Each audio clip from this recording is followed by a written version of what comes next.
கொளத்தூரில் இளைஞர்கள் மற்றும் பெண்கள் உட்பட 500க்கும் மேற்பட்ட திமுகவினர் தமிழக வெற்றிக் கழகத்தில் இணைந்துள்ளனர். கொளத்தூர் தொகுதியில் போட்டியிட்ட திமுக தலைவர் மு.க.ஸ்டாலின் தோல்வியுற்ற நிலையில் திமுகவிலிருந்து 500க்கும் மேற்பட்ட இளைஞர்கள் மற்றும் பெண்கள் கொளத்தூர் தவிக எம்எல்ஏ வி.எஸ். பாபு மற்றும் மாவட்ட செயலாளர் தனிகா முன்னிலையில் தவிகவில் இணைந்துள்ளனர்.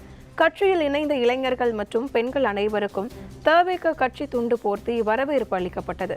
கொளத்தூரில் உள்ளூர் திமுக அரசியல் பிடிக்காததால் அனைவரும் தமிழக வெற்றிக் கழகத்தில் இணைந்ததாகவும் மேலும் பலர் தவிகவில் இணைய உள்ளதாகவும் திமுக கொளத்தூர் மேற்கு பகுதி இளைஞரணி அமைப்பாளர் திலீப் தெரிவித்துள்ளார்.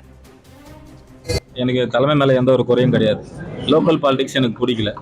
அதனால டிவிகேல நான் தலைவர்பதி கூட இணையலான்ட்டு என்னுடன் ஒரு 500 பேர் கூட என்னால் முடிஞ்சளவுக்கு இன்னும் கொளத்தூர் தொகுதியிலேருந்து இன்னும் பலமா என்னால் இந்த டிவிக்கு கொண்டு போக முடியுன்றத உறுதியாகவும் உண்மையாகவும் சொல்லிக்கிறேன். அதுக்கான வேலையை 100% நான் செய்வேன்.